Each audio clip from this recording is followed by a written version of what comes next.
Well, hello everyone. This is Fadi, and I want to welcome you to a very, very special episode and a live stream of Let Us Reason. I say this with conviction because we have a very special guest with us today, and I'm sure many of you, if not all of you, will be blessed by the story that this guest will share, and also the activities and the ministries that this particular guest is involved in. As always, I want to thank all of you for joining us. Some of you are always ahead of me and always waiting for the show to start. I want to thank also our moderators. And I want to remind the moderators today, I'm going to need your help more than ever before. We want to make sure we focus things on the show and on the topics our guests will be covering. And we don't need the distractions that from time to time we end up unfortunately dealing with. With that in mind, those of you who are joining us right now, please keep your questions focused on what you hear during this interaction and this interview. In other words, keep it just to the topics that we will be addressing. I'm sure you have a lot of questions for our guest, but let us just make sure we take full advantage of the time that we have. With that in mind, let me, with great honor, introduce our guest, Sister Aynaz Cyrus. And I want to introduce her this way. She's a human rights activist and focusing on women and girls under Sharia. And also she is the national director for the American Truth Project.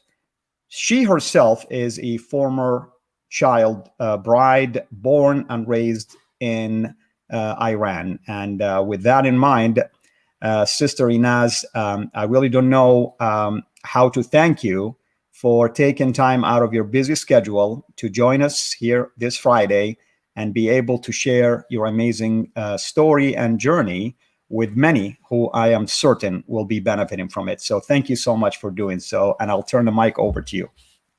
I appreciate that introduction, and it is my pleasure. I do, as we were discussing before the program, I do apologize for such a delay until we could manage this program, but it's definitely my honor to be here. I appreciate the invite. Wonderful.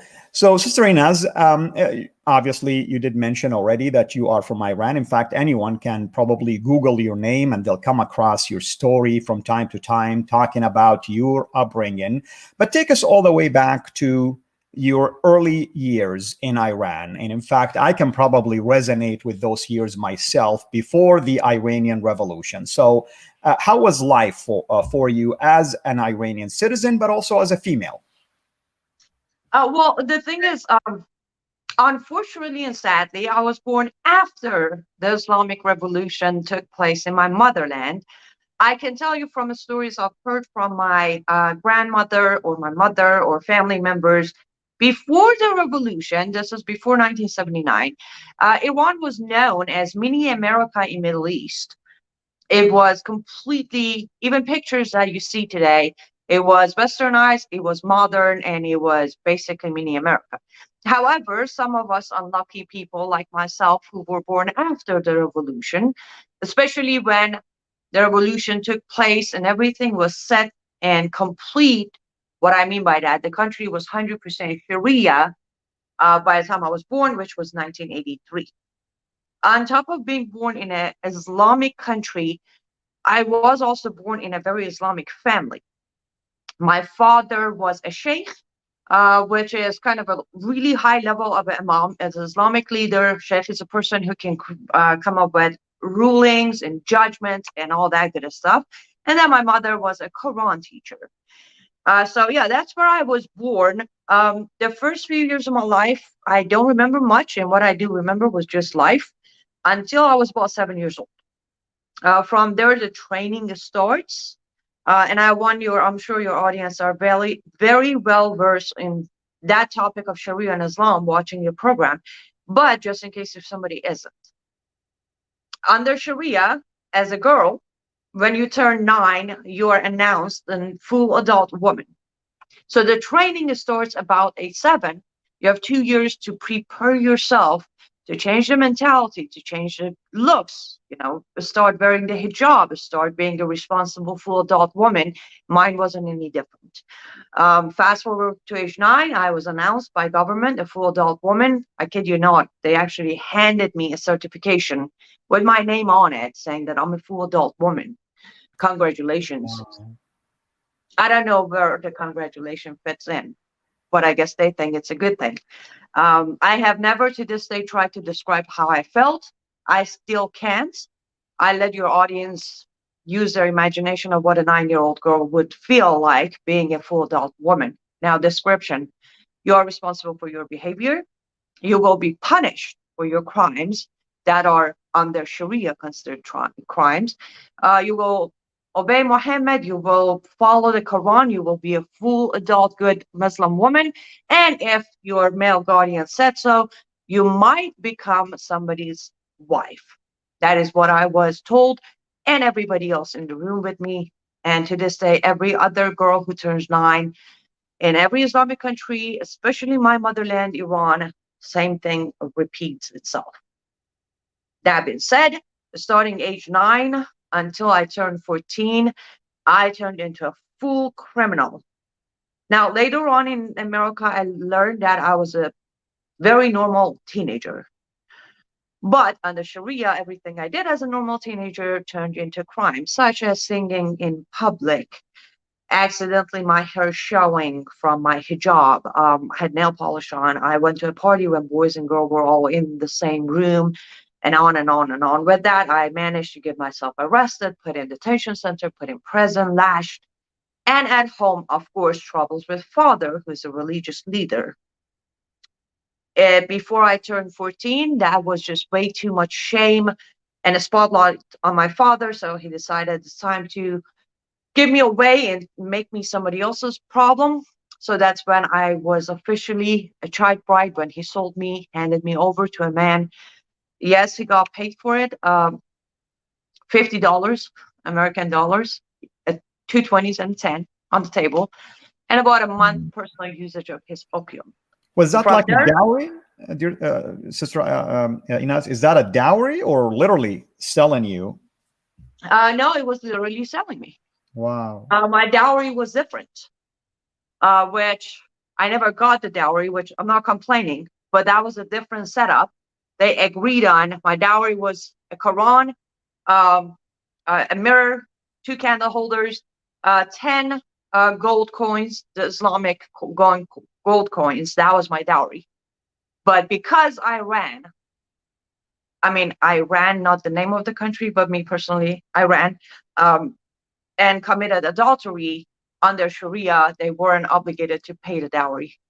So, but the money that my father received and the opium that he received was literally the price that he agreed is what I'm worth to him.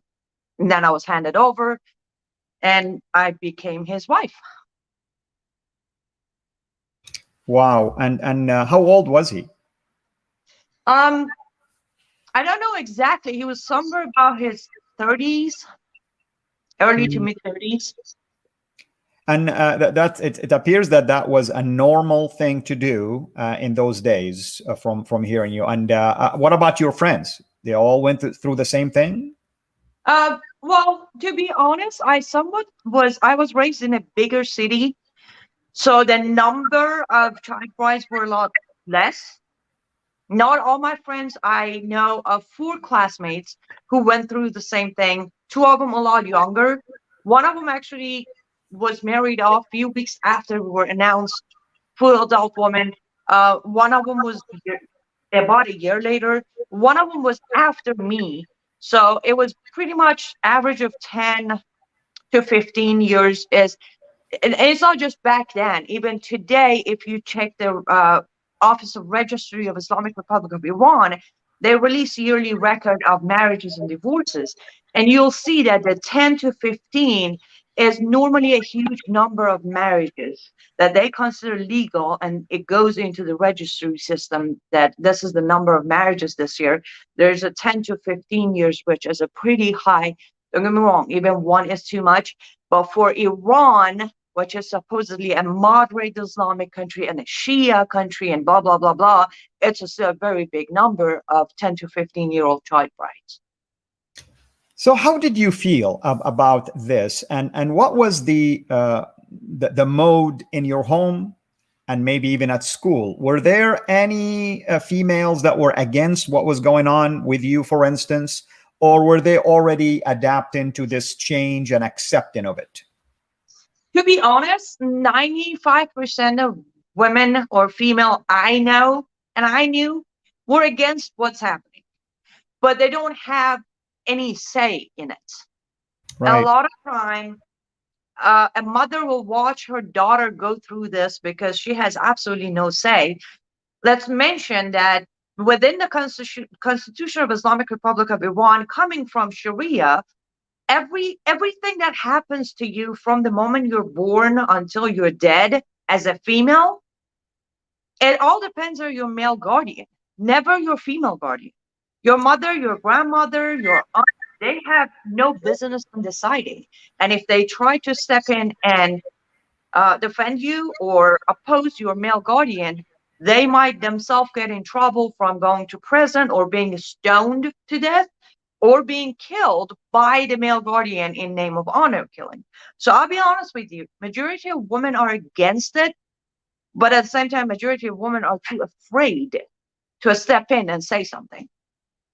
Right. I mean, of course, I am fully familiar with the male guardian system. I grew up in Saudi, which is mandatory. I mean, just recently, the idea is that it was lifted. I mean, you can lift up the male guardian, but you cannot change the culture. It's a cultural thing anyway. So what was your reaction? Now you're being married off, so how did you take that step? Did you accept it, feel, okay, this is my life, I'll deal with it? Or did that prompted you now to start thinking about, no way, I am going to figure out something to get out of this? No, I never accepted it. I wasn't, well, I guess just knowing before I was handed over as somebody's wife, being a full criminal, going to prison, being lashed and all that, will tell you that I wasn't about to obey to this thing that wasn't making sense to me. Now, on top of that, I had a grandmother, my mother's mother, who grew up and lived life before the revolution. So she was very well aware that there's a different lifestyle that could happen. So she also influenced me very much. I was more of a fighter. I figured if I don't obey this man, he will get tired of me and hand me over, because that happens a lot. If you're not an obeying child bride, they just return you, ask for their money back. It's like a product. It is a product. You are a product. I was a product. Anyhow. So I tried to go against what I was told to do. I knew it comes with beating. I had no problem with that. But then very quickly, I came to realize he's not a type to return me. He's the type who's going to kill me. He was that type of person. He wasn't about to hand me over to my father. He preferably would kill me one day by just beating me to death.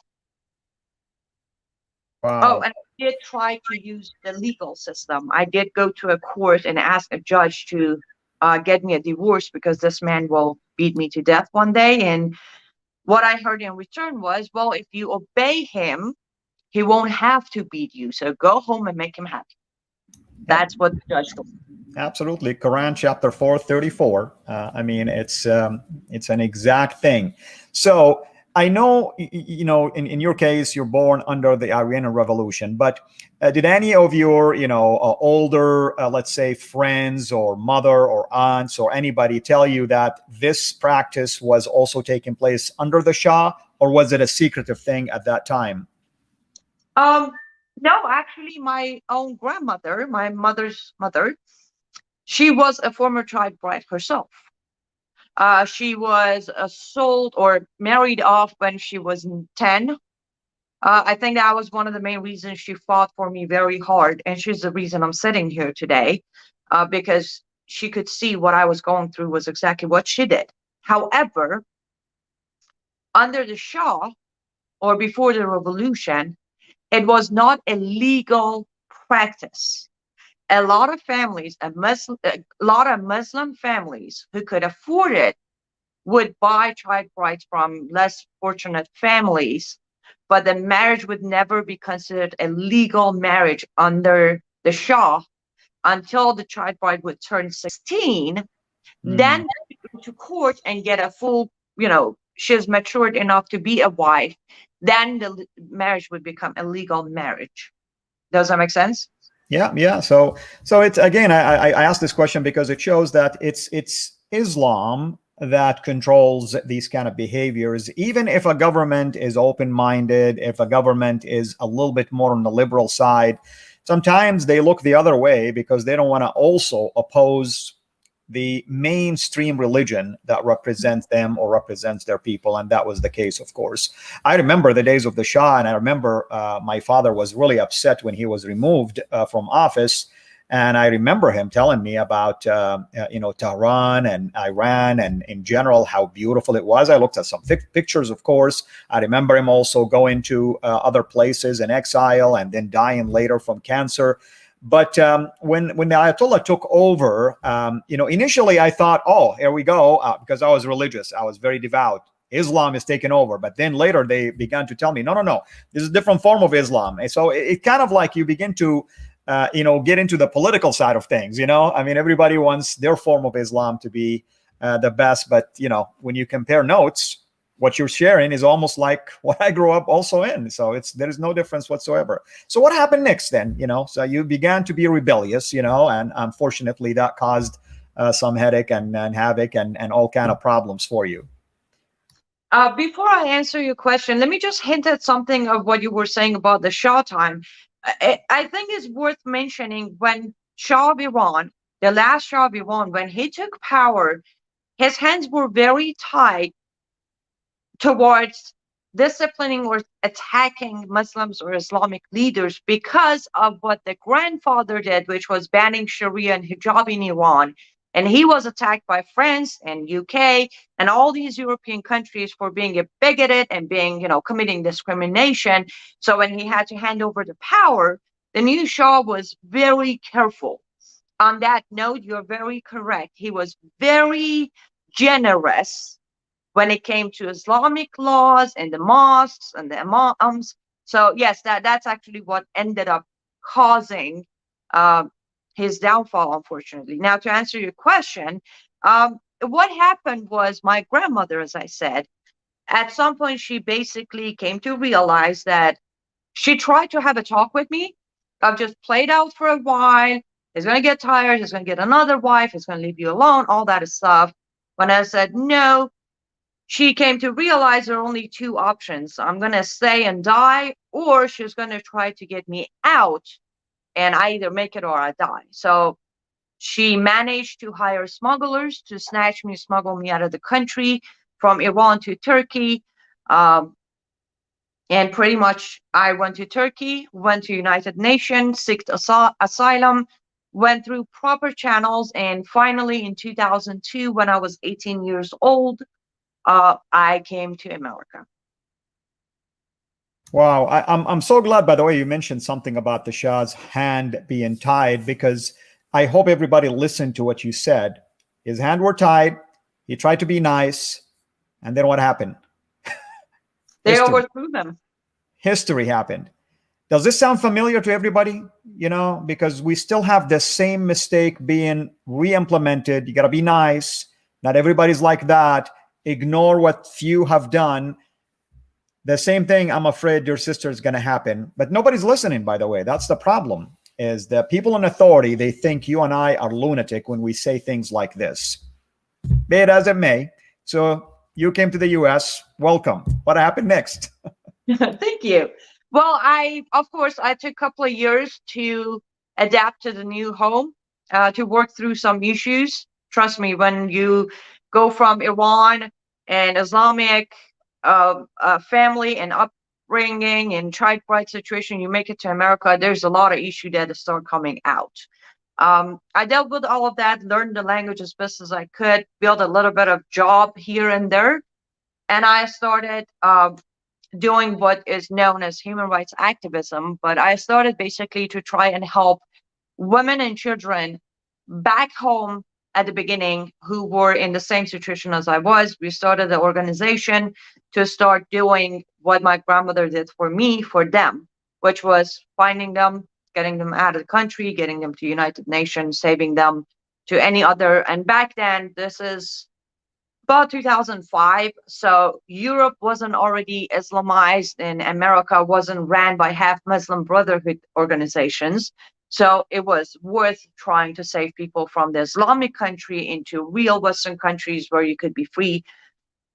And then by 2011, I decided to come out publicly and tell my own story, try to wake people up, because that's when I could see that Americans are being, let's just say, sheltered, and they have no idea what's coming. So I came out publicly, started doing my public speaking engagement, doing videos. And honestly, 2015, I heard a speech from Hussein Obama where he said, "Let me be clear, Islam is part of America." And I think my PTSD got a hold of me, where I just did a video and I told everyone, I promise you, Islam cannot be part of anything. It is started by being part of something, and then it consumes the whole thing. It becomes by itself just Islam. Exactly. And from there, well, there we are. Yeah. And ISIS, if I remember, the same gentleman says ISIS was just a juvie. Yeah. So that tells you about the mentality that we are faced with. So tell us more then about your passion for liberty and freedom for women and girls. I mean, first of all, when you came in 2007, between then and 2015, how was your story received? Did everybody think, man, this is just once in a lifetime thing? Or did they look at it as, this is the norm over there and we have to do something about it? To be honest, well, I came to America in 2002, but I started speaking publicly in 2011. At the beginning, it was actually received by many, let's say, famous people out there as, yay, come on my show and tell your story. And then very quickly after, it turned into, well, come back to my show. But here's the thing, let's be honest. What happened to you will happen to you by radical Muslims. So I want you to come on my show and tell people how radical Islam can be dangerous. I was like, wait a minute. What? What radical Islam? Exactly. If this is kind of like saying Sharia law. Sharia by itself is Islamic law. When you say Sharia law, you're saying Islamic law, which is repetitive. When you say radical Islam, you're saying Islam, which is repetitive. There is no radical Islam. There is Islam, which by nature is radical to understanding of average human, because we don't walk around and kill our daughters because they have American boyfriend. That is radical, but that is norm in Islam. On that note, I started getting pushed away, and I started getting labeled as biased, radical myself, apparently, anti-Muslim, even though I have never ever spoken about Muslims. I have no problem with Muslims. I have problem with Islam, and that I think that's a huge difference. Amen. I have no problem with the contractor who's going to fix my house. If I have a problem with the toolbox and tools he's going to use, then I'll tell him. That's how I look at Muslims and Islam. Islam is the toolbox. Now, if a Muslim decides to use the tools within that toolbox, then I have to keep my distance, because part of that toolbox is a bomb vest to blow yourself up and get 72 versions. So I'd rather keep my distance, just in case if that one individual decide to blow themselves up, I won't be blown into pieces. Does that make sense? Absolutely. And I tell people the same thing. And you know, I'm asking this question because I mentioned 2007, because that's me in 2007. My apology, you mentioned 2002. But in 2007, I began to really to speak out against Islam publicly. And I began to receive resistance from churches sometimes, from other believers, from Americans in general. They thought I was just exaggerating things. They thought I was just complicating matters. that there is nothing. I mean, here's what they do. They usually use a friend or a neighbor. Say, oh, my friend is a nice guy. You know, well, I get it. I know a lot of nice Muslims. My family is still Muslim. I'm not going to say they're bad people. But what is driving their mentality is so bad ideology that is asking them, at least in my case, to hate me, to reject me for accepting Christ. What kind of an ideology is this? Where is freedom in this ideology? And then when September 11 happened, I thought to myself, well, it is so sad that it had to come down to this for them to finally get it. Guess what? Nobody got it. In fact, a study that was done in the UK, and Jay Smith shared it with me, there was a spike by 40% of British people accepting Islam after September 11, actually. So it is absolutely unbelievable. Well, let me tell you, it is actually very believable for me, because at least I look at it as the Shia point of view. Now, you are aware the Shia sect is started by leadership of Ali, and Sunni sect is started by leadership of Abu Bakr. Abu Bakr was a leader. He was the type who grabbed the sword and went to war. Ali was a businessman. He was very diplomatic. And that's why when you look at Iran, being a Shia country, they all know how to smile in your face, and as soon as you turn around, they stab you in the back. That's how the Shia sect works. But looking at it as a Shia aspect of things, when September 11 happened, I was actually one of those people that said, this will help Islamization. Let me tell you why. The entire plan of September 11 wasn't about exposing Islam as what it is. September 11 was the entire beginning of moderate versus radical Muslims. When it happened, the first thing that started coming out of everybody's mouth, this had nothing to do with Islam. These were a bunch of radicalized people. CIRA came out saying Islam is a religion of peace. We never would do this. The entire, let's confuse the American mind and the westernized mind into there is a difference between this side of Islam and that side of Islam. All started with September 11. Are you saying fake news started in September 11? Pretty much. Pretty much. That's what I'm saying, yes. But it was planned for today.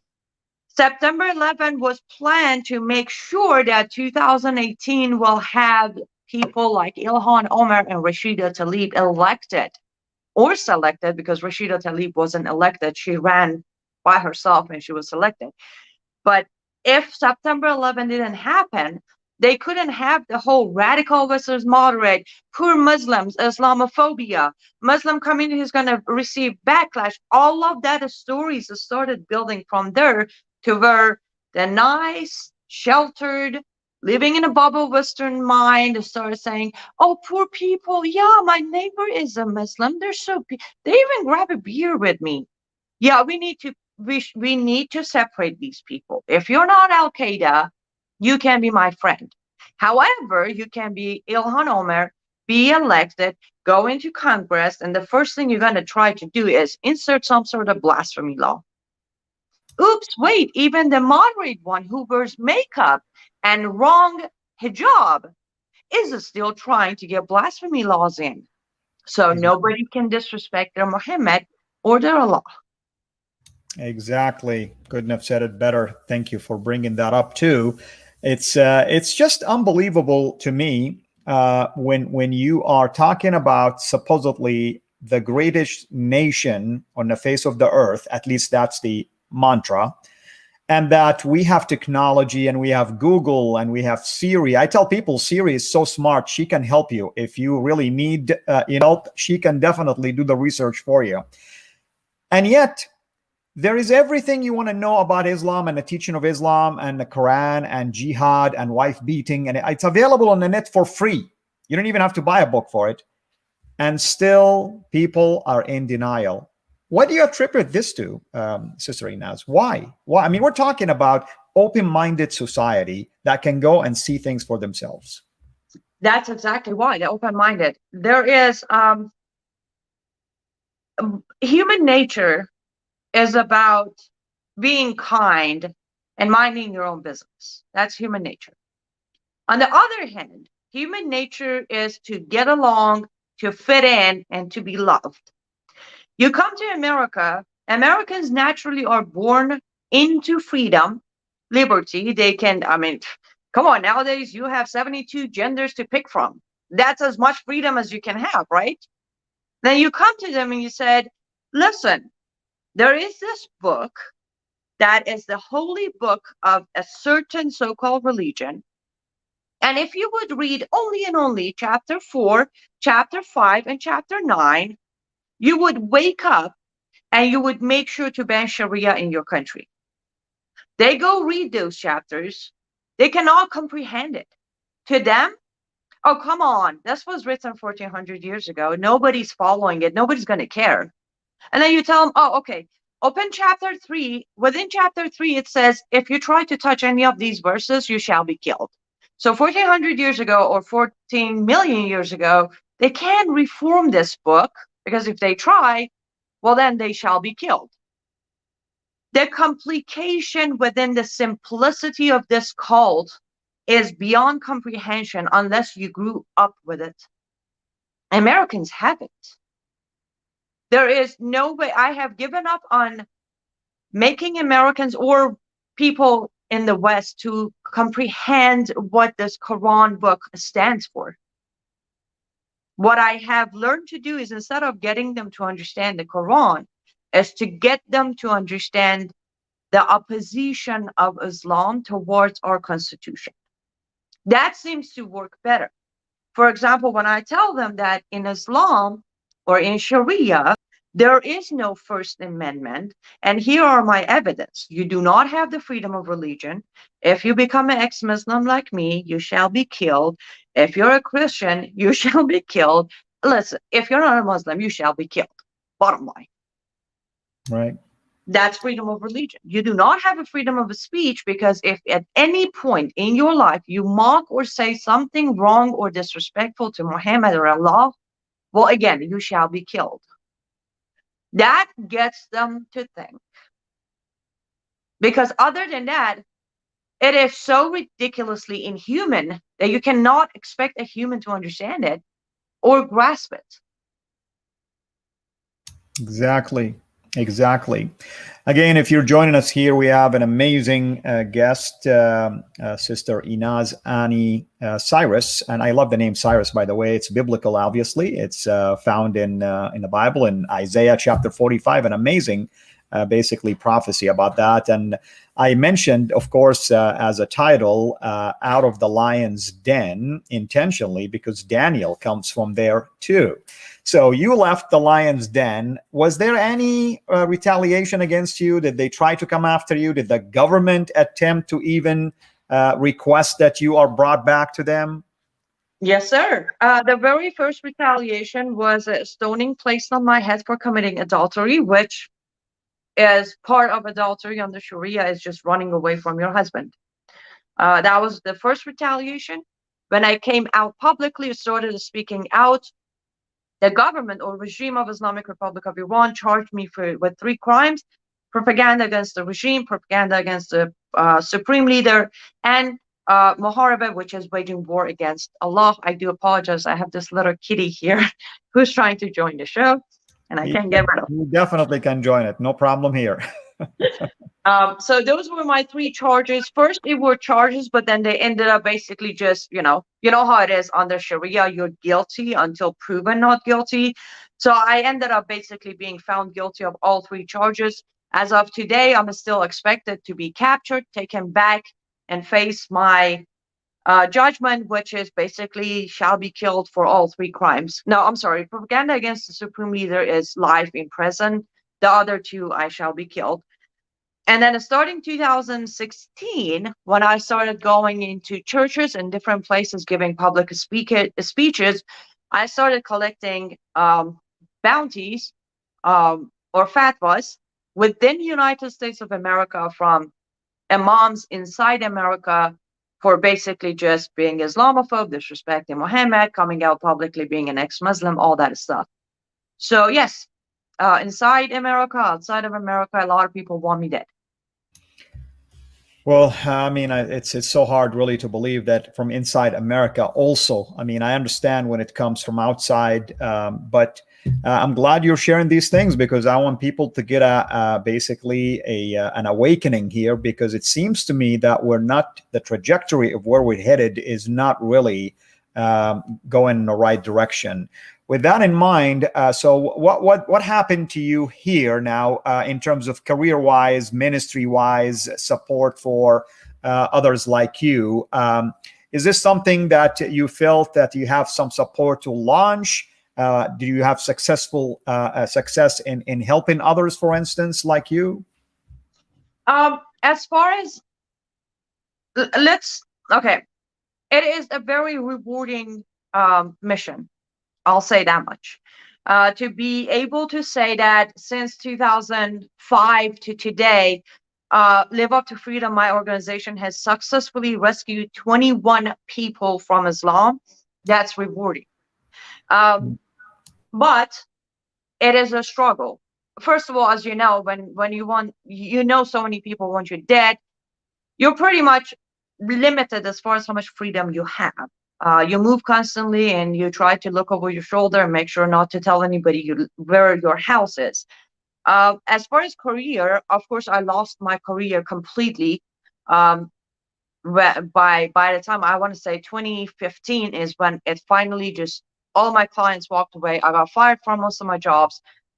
But then I was thankfully able to get, by working within the industry or organizations who are doing counter jihad movement and stuff like that. But I know many ex-Muslims, fellow Iranians or not, who, when I reach out to them and tell them, hey, if you would join me, we would be louder, we would be stronger, they actually do tell me why. So I can lose my life, so I can lose my job, my home, my friends, my family, and just be alone with few people who will cheer me on, and that's it. When they come to kill me, it's over. So I guess the sad news is us ex-Muslims don't have support in America from the government, from law enforcement, from people. We don't. We get way more pushback than we would get support. I personally, it was always easier for me to do it. Number one, as I said, it's one thing to be an ex-Muslim, because thankfully at some point you have come to realize that this brainwashing cult has destroyed your life. So you walk out of it and you become a better person. But then it's different when you are an ex-Muslim because they destroyed your dignity in childhood. Sometimes I feel like it's way more personal for me. I cannot go to bed knowing another little Annie Cyrus is being sold as of right now, and I didn't do anything about it. And also, I didn't have family when I came here anyways. So I wasn't worried about being, losing family members. I already lost them the moment I left my motherland. I didn't have many friends to lose. I was okay with losing my job. I didn't have family or husband or children. So it is easier for me. I'm sorry for giving you such a long answer, but I always take the time. Not at all. Take your time. Here, there is no time limit. Take your time. I appreciate that. It's just, I sometimes feel like there is the counter jihad movement, there are the scholars, and then there are the ex-Muslims. I have actually lately tried to emphasize on how important our role is, because when you basically leave both life, me and you, we've been there, now we are here. Nobody can debate what we can debate. Nobody can argue that, oh, you've never been a Muslim, you don't understand. Well, we've been a Muslim. You've never been this. So we play a very key role in hopefully winning this battle to where we can keep our freedom and liberty and country the way it should be, which is cleared of Islam and Sharia. But then a lot of people, fellow Americans, don't understand the importance, because as you said, they either look at us. I can't tell you how many people have told me, hey, my heart goes out to you for what you experienced, but just because you had a crazy father And I cut him off right there. I'm like, whoa, whoa, no, no, no, no. My father definitely had mental issue. I won't deny that. But when I asked him, when I begged him and I cried and I fought, I tried to use my fist to fight him, literally physically. Why would you do this to me? He opened his pocket Quran, flipped to chapter 4, and showed me verse 3. Said, look, Allah tells me that if they're paying fair amount for you, I have the right to sell you. Yes. At least he's Don't honest. tell me I had a couple of bad experiences with my crazy father. No. My father had a toolbox to back up everything wrong he did with me. And that book still exists. Unfortunately, everywhere now. In Exactly. every language. Exactly. Exactly.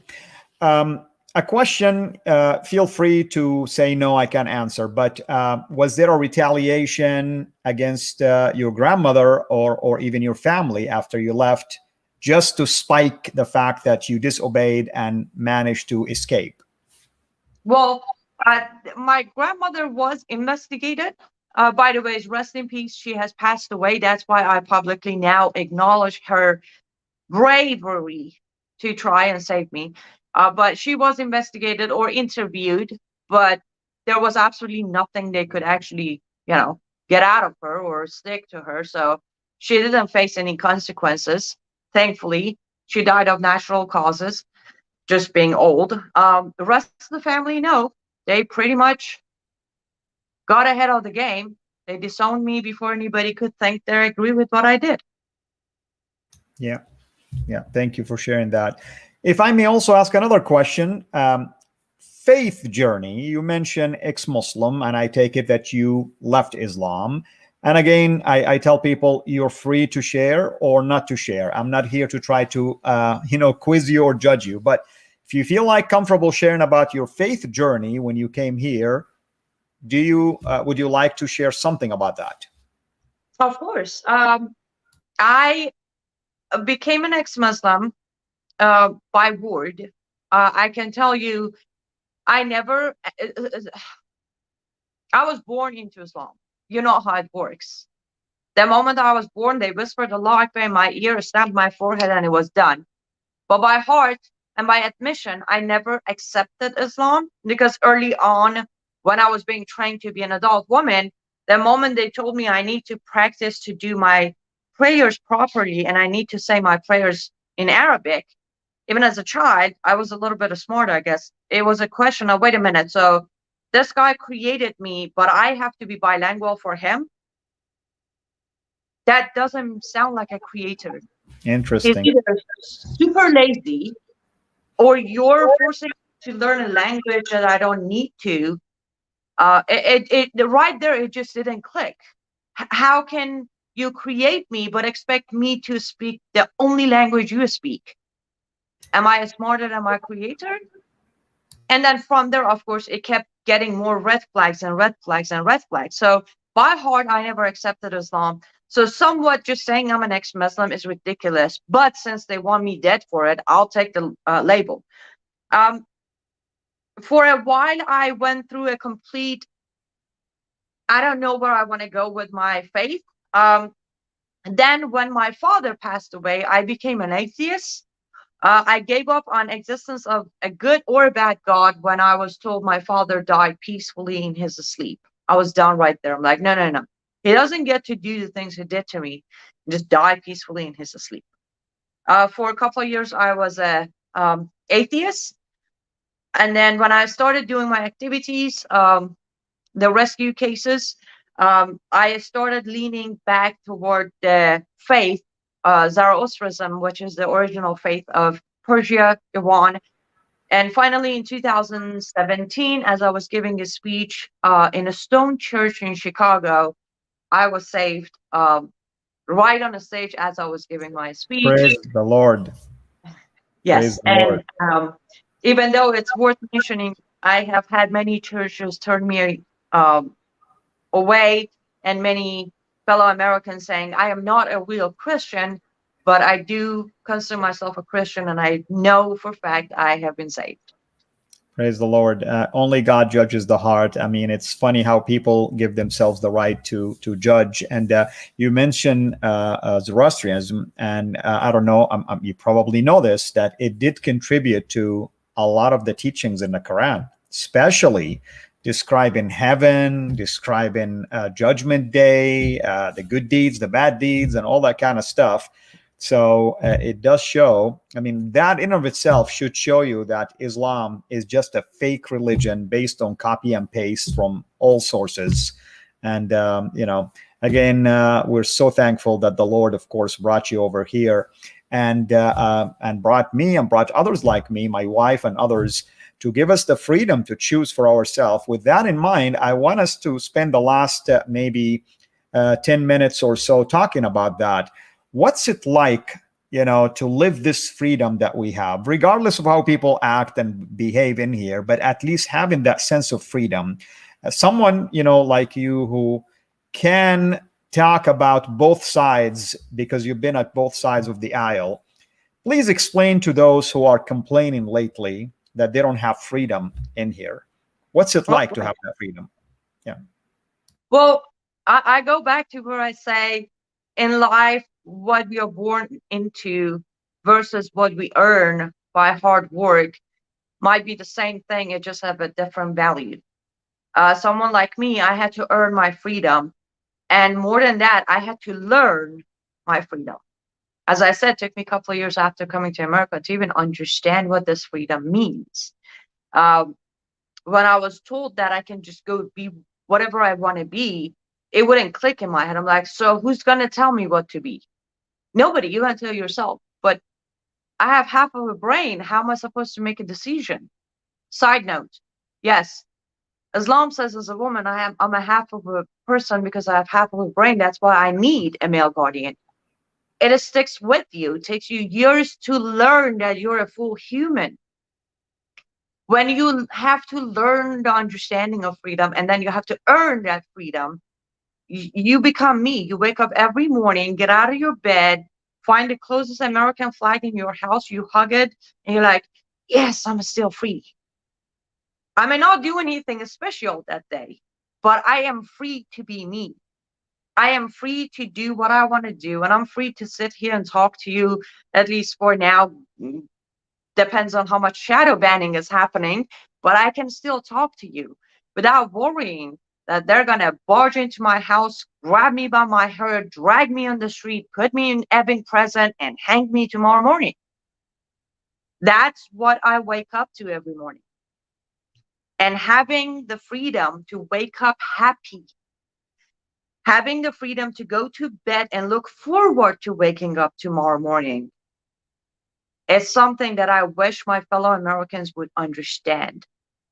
There are people who go to bed, they pray not to wake up tomorrow because they just cannot take this inhuman, disgraceful life of theirs anymore. We wake up and we do whatever we want to do. We can be lazy, we can call off, we can go to work, we can start a new career. Hey, we can burn down cities in Minneapolis and consider that a freedom. So, end of the day, the freedom that me and you cherish needs to be taught to every single breathing American to cherish it. Because if we don't, God forbid, if we lose it, taking it back will be an impossible task for our generation. And remember, the revolution and invasion of my motherland took place in 1979. I was born in 1983. I paid the price. Don't even think for a second, if we don't do what it takes to keep our country freedom, and if we don't do what it takes to keep our constitution in place, me and you, we're going to pay the bare minimum price. The next generation is going to pay the price. So every night you go to bed thinking there is more important thing to do than fight for your nation and your country and your constitution and your freedom, remember, one day you're going to have to answer to your daughters, to your sons, to your nieces and nephews of why didn't you do something about it? I asked that question of my grandmother hundreds of times. Why didn't you stop it? Why don't you stop it? You know what she always said? I thought they're going to get tired and go home. Mm. Yeah, But they they never get didn't. tired, unfortunately. They never get tired.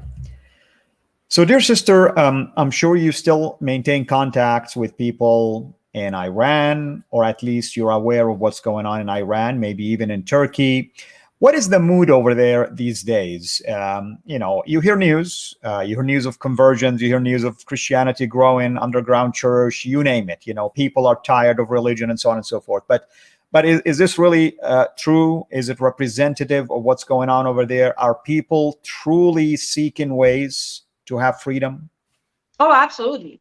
About easily 80% of population in Iran, old or young, they are completely done with Islam.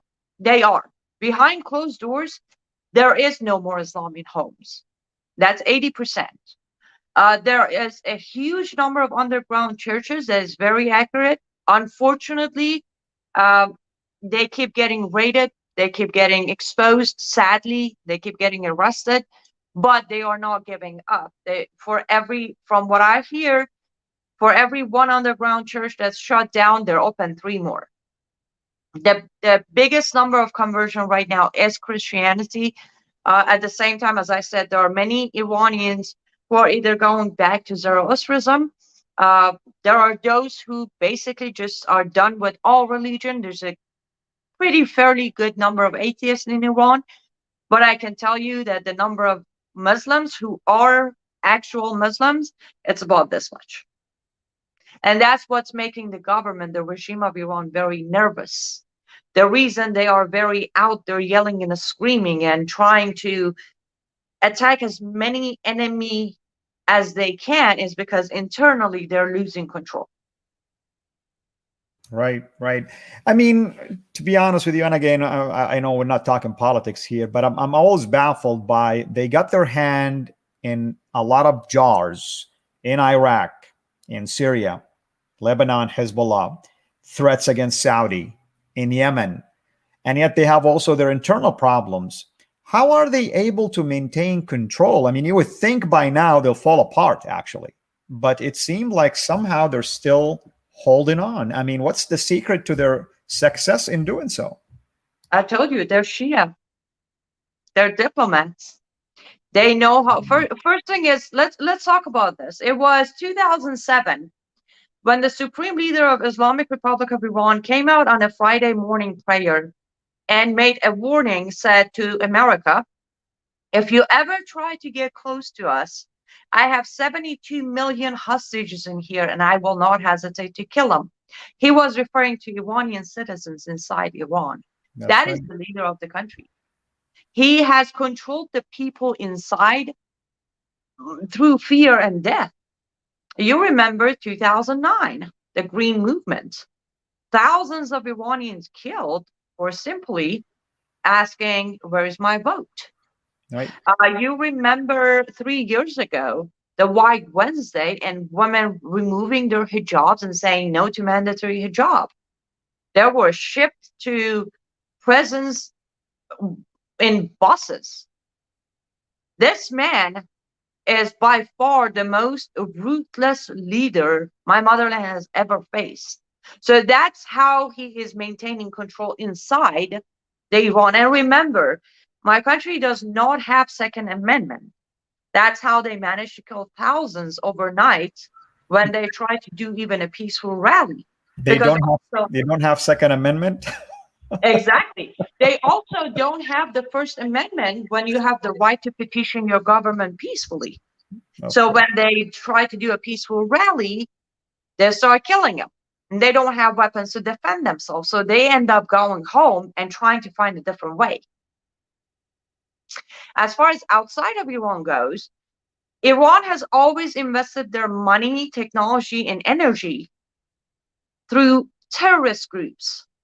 That's how they maintain their power within Middle East. IRGC, Hamas, Hezbollah, all of these groups work for Iran's regime.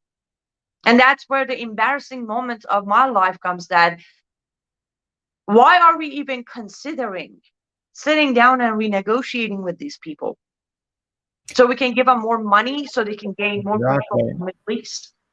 Yep, I'm glad you brought this up because I was debating whether I should bring it up or not. Now that you open the door for it, again, we want to be careful and gentle. Of course, I'm not asking you to say anything that you feel uncomfortable about. But you know, is it true? Again, I want you to at least correct me if I'm wrong. Is it true that whatever the Iranian, at least government, is doing, driven by the religion itself, that every action they take is theologically founded, at least in their mind, because of the 12th Imam, because of what they, hope for to happen, the war against the enemies of Islam, decimating Israel, and so on and so forth. Is that true? Yes, 100%. If you read the Constitution of Islamic Republic of Iran, if you don't mind me plugging this, if your audience wants to see this very exact thing I'm about to mention, they can either go to our website, it's right on the website, or they can send a text message with my name, ANNI, send it to 88202. I'll send you the PDF file. Here's what it says. Within the Constitution of Iran, this constitution has been set up by laws of Islam to set the ground for the global Islamization and caliph. That's what their constitution says. Yeah, and I'm glad you brought it up because I wanted people to see that this idea of negotiating and renegotiating nuclear power, for God's sake, don't you understand that you're feeding actually this desire to have this supremacy? Mm-hmm. And I'm not really so sure. I mean, dear sister, do you deal with government officials? I mean, these are smart people. I mean, how can they even tolerate things like this? Well, they are smart people. But I always have this saying that where are we at? Where are we going? And why are we going there? Why are we going there? Unfortunately, majority, over 75% of either side of politicians who have hands and they're involved with our government cannot wait to burn America down and build their deluded utopia on the ashes left behind. There is no better tool to burn America down as we know it than allowing Islam to come in. Because that's what Islam does. Islam takes you back 1400 years. Anything Islam touches turns into dust. They are smart, and that's why they're working with Islamists. Right. Yeah. Well said. Well, in closing, what would you say to those Western women who are fascinated about Islam, who want to convert to Islam, or who wants to at least accommodate Islam one way or another? Here's what I'll tell them. Number one, I will say, as a human, male or female, doesn't matter. As a human, if you have any self-respect, you stay away from Islam. Because the very first thing Islam will take away from you is your identity and your humanity. Number two, if you're desperate to attach yourself to Islam, I am asking you to open the Quran, read chapter 4. The name of it is The Woman. Allah took the time to write a full chapter about how to mistreat your daughter and your wife. You need to be aware of that before you ever imagine having any interest or attraction toward Islam. Because as much as you think there is Me Too movement and equal rights and Women's March, you have no idea the lack of respect and lack of rights that Islam will offer you as a woman. At least if you're going to destroy yourself, do it while educated. Read chapter 4 of the Quran. Yes, chapter 4, 65, the whole Quran, for God's sake. You can read the whole thing. I can understand how agonizing it would be for a normal person to read that book. So I'm like, just read chapter 4. That at least gives you the clear idea of the foundation of what it means to be a woman under Islam. Yeah. Amen. Well, thank you so much for taking again the time to do so. I know the amazing moderators were posting your Twitter handle and other things, but is there any specific website you always like people to at least go to know about your work, or do you have a YouTube channel you would like for them to know about as well? AmericanTruthProject.org is where the majority of work with you happens. My personal page on Facebook is just my name, Aynaz Cyrus. But if you want to really get educated on what's happening, AmericanTruthProject.org is a very good place to go to. Wonderful. May I ask also, and really I say it with just with really the clearest intent here to help you in your effort. Is there a way for people to help you financially? How can they do so? Absolutely. This is going to sound strange. I normally try not to ask for money just out of the blue. So I have a website, liveuptofreedom.com, where I sell merchandise. Actually, the T-shirt I'm wearing is my own merchandise. If you want to buy my merchandise, you can go to liveuptofreedom.com. If you're interested in art and craft, I actually build and do art and craft, painting and other stuff. You can purchase those, which will support me financially. And you can find them on Facebook, LUTF Studio.